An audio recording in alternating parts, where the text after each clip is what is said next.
Hello les amis, j'espère que vous êtes en forme, que vous avez la pêche. Énorme news! La Russie commence à retirer ses troupes. Alors bien évidemment, un peu d'humour les amis. Pourquoi? Parce qu'il y avait un énorme suspense et on nous parlait de l'invasion qui était imminente de l'Ukraine par la Russie. Et voilà, Mais encore une fois, est-ce que c'était du cinéma? Ou est-ce qu'il y a eu une vraie menace? Moi, je pense qu'il y avait une vraie menace. Il y a toujours une menace. D'ailleurs, même les diplomates, même les chefs d'État disent que ça reste dangereux. Parce qu'encore une fois, c'est imprévisible. On est dans un combat d'ego, même un combat, je dirais, de superpuissance économique, militaire. Et Poutine, et d'ailleurs, c'est ça ce qui est. Et je vais attaquer direct cette vidéo. Mais en attendant, bien évidemment, faites-moi exploser la barre des likes et mettez-moi du agir en commentaire. Alors, est-ce qu'on a définitivement échappé au pire avec la Russie? Donc voilà, la grosse news, hein, c'est ça, c'est que la Russie a commencé à retirer, on parle de 10 000 hommes retirés donc de la zone ukrainienne. Maintenant, du pourtour, maintenant, c'est rien. D'accord? Parce qu'on parle de 130 000 hommes. Mais voilà, c'est déjà un premier pas vers une désescalade, ce qui est une bonne chose. Et vous avez ici quand même Poutine qui dit « Ok, on commence à avoir de bonnes bases pour la discussion après son meeting avec le chancelier allemand. » Alors c'est intéressant parce qu'il n'avait pas dit avec Macron, donc tout le monde va dire « Oui, Macron, blablabla. » Mais et là, on en revient à un autre truc, la puissance économique et financière. Je vous l'avais dit, j'étais en train de lire le bouquin Nouvel ordre mondial de Ray Dalio, qui est exceptionnel. Je vais peut-être en faire une vidéo demain, si vous me faites exploser la barre des likes, mais vraiment, il est exceptionnel ce bouquin parce qu'il mêle politique, histoire, finance, économie, et sur des temps longs. Et il parle de toutes les civilisations, etc., qui ont connu des croissances, qui ont ensuite décliné. Qu'est-ce qui leur a permis de croître, de devenir des puissances économiques, militaires, financières, et qu'est-ce qui a entraîné le déclin. Donc c'est vraiment, vraiment un bouquin fascinant. Et là, dans ce bouquin, il dit, Ray Dalio, la puissance, c'est la richesse. Donc la puissance, c'est la richesse. L'Allemagne n'est pas voilà une puissance militaire, mais c'est une puissance économique, clairement. Et ils sont voilà, c'est l'économie la plus puissante d'Europe de loin. C'est un pays exportateur, c'est un pays où le taux de chômage est faible, c'est une économie qui est voilà qui est puissante, qui a une influence et tout le monde le sait. Et dans ce bouquin justement, il disait voilà, la puissance financière te permet d'avoir tout simplement du pouvoir et de l'influence. Et là, on le voit avec Poutine, c'est clair. Le chancelier allemand est là et dit, OK, on a peut-être matière à discuter. Mais parce que derrière, il y a également une affaire d'énormes et je dirais de gros sous. Il faut pas oublier, alors on peut comprendre également Poutine qui est exaspéré parce que ça ne date pas d'aujourd'hui, parce que je vous en avais parlé avec le gaz et encore une fois, je pense qu'il y a beaucoup de gens, ils font des procès un peu à la va-vite. Moi, ce que je vous dis, c'est que toi particulier, moi particulier, nos intérêts ne sont pas les intérêts nécessairement des États, d'accord? Les États, ils ont leur logique, ils ont leur marche, et parfois, effectivement, voilà, ils vont faire ce qu'ils ont à faire. Et nous, en fait, il faut vraiment, en tant que particulier, qu'on soit intelligent. Par exemple, quand l'État te dit oui, ne t'inquiète pas, tu auras ta retraite, etc. Si tu y crois, t'es naïf. Mais l'État, il a intérêt à te dire tu auras ta retraite. Pourquoi? Parce que voilà, il y a un risque économique, politique, de soulèvement, de mouvements sociaux, s'il dit le contraire. Donc, ils vont refiler finalement le problème ou au prochain politique. Et en fait, ils ne vont jamais régler un problème parce qu'ils savent que ce problème, s'ils le règlent aujourd'hui, ils risquent de les évincer du pouvoir. Donc, les hommes politiques, ils ont une vision qui est une vision de je veux protéger mon poste et je ne veux pas sauter. D'accord? Et donc, nous, il faut le comprendre dès le départ. Et donc, l'idée de se dire, oui, mais voilà, la Russie ou non, chaque pays, chaque puissance a ses intérêts économiques, politiques, etc. Et donc, Poutine, ici, il a fait bonne figure. Hein, il a dit, voilà, moi, je suis prêt à, voilà, à respecter les accords de Minsk. Maintenant, attention, à vous de demander aux Ukrainiens de respecter également leurs engagements. Donc, on voit bien que Poutine essaie de faire une désescalade. Et ce que je disais précédemment, c'est que moi, je n'ai pas de parti pris, d'accord, au sens où, voilà, je pense que le plus important, c'est que il n'y ait pas de guerre. Voilà, c'est ça le plus important. Le reste, pour moi, ça reste du business, ça reste de la politique, d'accord? Et chacun a ses intérêts. Mais je veux vraiment que vous compreniez une chose, c'est que personne n'a intérêt à avoir un conflit. Et aucun pays n'a intérêt à avoir un conflit. Maintenant, ce qui se passe aujourd'hui, et j'en parlais précédemment, la notion de pouvoir financier et la notion également de pouvoir, tout simplement. D'accord? Le pouvoir financier te permet d'avoir une influence. Et là, j'en reviens à Ray Dalio qui explique que justement, on est dans une phase de retournement et on est dans une phase où finalement la puissance financière va être chinoise dans pas longtemps. Et donc, on sent bien qu'il y a un tournant dans l'histoire et que Poutine, il est pas con, d'accord? Et il sait que aujourd'hui, il a un allié qui est la Chine et que et la Chine et la Russie n'aiment pas les États-Unis et inversement. Donc clairement, c'est pour moi, c'est vraiment le combat qui est en jeu. Et l'Europe, elle est un petit peu au milieu de deux parce que elle sait pas trop quoi faire. Mais c'est vraiment pour moi un combat entre les États-Unis, la Chine et la Russie. D'accord? Et c'est clairement ce qui est en train de se passer aujourd'hui et ce n'est que le début.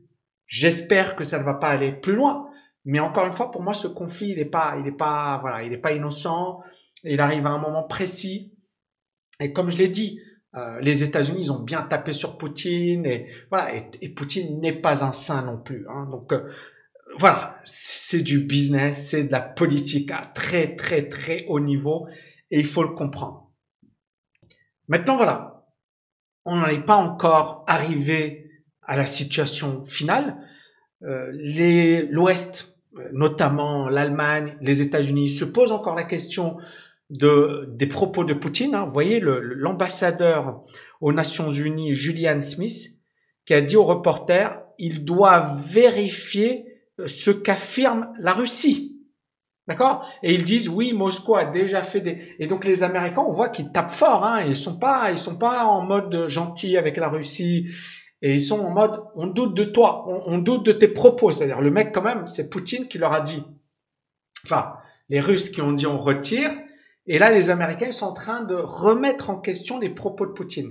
Mais encore une fois, on n'est pas sorti du conflit. Là, on est réellement dans de la négociation au plus haut niveau. Poutine veut avoir des intérêts et il veut ses intérêts. Et bien évidemment, voilà, les États-Unis, l'Europe, etc. ont également des intérêts. Maintenant, qui va gagner? Alors, beaucoup disent que Poutine a perdu la partie. Moi, je n'en suis pas sûr. Je pense qu'on en est encore très loin. Et vous voyez ici, donc les diplomates ukrainiens qui disent non, on veut un vrai retrait. Et pour le moment, voilà, il y a quelques forces qui ont été retirées, mais en Ukraine, voilà, we don't believe what we hear, we believe what we see. C'est-à-dire que les Ukrainiens actuellement ne sont pas en mode on croit et donc on voit qu'il y a également de la provocation de la part des Ukrainiens. Donc on voit bien que c'est pas fini, d'accord, que le conflit il est encore là. Qu'il y a une petite désescalade, tant mieux, mais que on peut avoir encore énormément de surprises dans les jours à venir. Et donc, vous avez ici Johnson, qui est quand même le Premier ministre britannique, qui dit, pour le moment, les signaux et même les infos qu'on a de l'intelligence, c'est-à-dire les services secrets britanniques, qui disent, c'est pas encourageant. On n'y est pas encore. Il y a encore, c'est-à-dire que c'est juste du bluff et c'est juste de la tactique. Donc on voit qu'il y a un énorme scepticisme de la part des Européens. Et donc il dit, voilà, Johnson a dit aux reporters, donc aux journalistes, after being briefed by intelligence, c'est-à-dire que les services secrets britanniques ont briefé leur premier ministre, on a des signaux qui sont mitigés pour le moment. Vous imaginez? Donc on n'est pas encore sorti du truc. Et donc la menace de Johnson, c'est de dire, si la Russie attaque, on empêchera les boîtes russes de lever des capitaux. À la rigueur, Poutine, il s'en fiche de tout ça. C'est pas ça qui va lui faire peur. Mais c'est une première menace. Maintenant, l'Europe, au-delà, et la zone euro, au-delà du conflit militaire, elle dépend également énormément de la Russie pour le gaz. Et si il y a une fermeture avec la Russie, bah, ça pourrait effectivement avoir un impact très lourd sur de nombreux pays européens. Et ça, c'est la Banque centrale qui le dit, Banque centrale européenne, et les chercheurs de la Banque centrale européenne. Les pays qui seraient les plus touchés seraient la Slovaquie, l'Autriche, le Portugal. On aura également les Pays-Bas, le Luxembourg, la Belgique, voilà, qui seraient pas vraiment touchés par tout ça, mais de nombreux pays seraient extrêmement touchés si la Russie arrêtait d'exporter son gaz. Et l'OTAN, qui va dans le même sens, qui dit, voilà, pour le moment, il faut être prudent et on n'a pas encore de signaux clairs d'un retrait russe. Donc on voit encore une fois que c'est peut-être trop tôt de se réjouir, qu'il y a encore des signaux qui sont pas très positifs et que là on est peut-être en train de tirer des conclusions hâtives. Donc il faut être patient. Donc vous voyez ici, donc retrait partiel, pas total, de l'armée russe. On a un risque qui n'est pas encore écarté, je pense que vous l'avez bien compris. On élimine bien évidemment ce risque d'attaque imminente, mais on ne l'élimine pas totalement. Et alors il y a de plus en plus de personnes qui disent que ce qu'a fait Poutine, c'est génial pour les Occidentaux. Pourquoi? Parce que ça a permis d'accélérer finalement cette prise de conscience qu'il y a un risque russe, qu'il va falloir effectivement avoir une vraie défense commune, qu'il va falloir effectivement se renforcer, que les pays de l'OTAN n'ont jamais été aussi unis qu'aujourd'hui, parce qu'ils voient la menace directement, et que Poutine finalement a joué pour le camp européen et le courant atlantiste. Et donc vous voyez ici, win for the West, donc c'est pas moi qui le dis, hein, encore une fois, voilà. Mais ici c'est un analyste, Timothy H, qui dit c'est une victoire pour l'Ouest. Et il dit anything but a defeat for Putin. C'est-à-dire que pour lui, ce qui vient d'arriver, c'est une grosse défaite pour Poutine. Et vous voyez, encore une fois, j'ai l'impression que les gens tirent des conclusions hâtives et sont en train de dire victoire, Poutine, il s'est replié. Et vous voyez, encore une fois, ça va un peu trop vite. C'est pas aussi simple que ça. Et Poutine, je pense qu'il a un coup derrière. Alors, bien sûr qu'il a vu qu'il y avait une vraie union derrière lui, ou contre lui, que les pays européens s'étaient unis, qu'ils parlaient d'une seule voix, que les États-Unis étaient également présents, et que ça pourrait avoir un impact extrêmement négatif sur la Russie, sur l'économie russe, d'accord? Donc, ils l'ont bien senti. Maintenant, Poutine, encore une fois, c'est pas quelqu'un, je pense, qui va être ébranlé par tout ça. C'est-à-dire, c'est pas ça qui va lui faire peur. Et s'il considère que la Russie a intérêt à aller plus loin, parce qu'ils le disent, ils disent, si les Ukrainiens nous provoquent, ou si par exemple, supposons qu'il y ait des Russes qui sont tués en Ukraine, la Russie attaque. Vous voyez ce que je veux dire? Et la Russie va dire, il va évoquer finalement, regardez, on a tué des Russes, et donc on a la liberté d'attaquer, et personne ne peut nous empêcher de le faire. Maintenant, il faut pas oublier que l'Ukraine a été également lourdement armée par les Occidentaux pour faire face. Est-ce qu'elle pourra faire face à la Russie? Non, mais elle pourra effectivement disposer quand même d'armements assez costauds. Donc ça, c'est le premier point, d'accord? Donc vous voyez qu'on est encore très loin de dire que c'est derrière nous, de crier victoire, de dire que c'est fini. Non, pour moi, on n'en est qu'au début. Il va y avoir encore des rebondissements, donc soyons prudents. Maintenant, qu'est-ce que ça a fait sur les marchés? Très simple. On a le S&P, vous voyez ici, qui a rebondi fortement. Pourquoi? Parce que tout le monde s'est dit, bah, c'est génial, c'est super. Donc, il y a matière à être rassuré.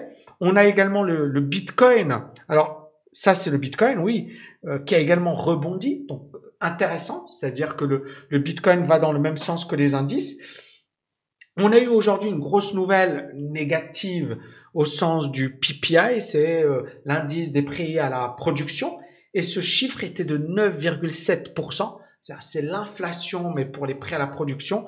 Et on voit effectivement, c'est une hausse extrêmement élevée. Et donc, ça veut dire quoi? Ça veut dire qu'il y aura probablement une hausse des taux d'intérêt plus forte que prévu.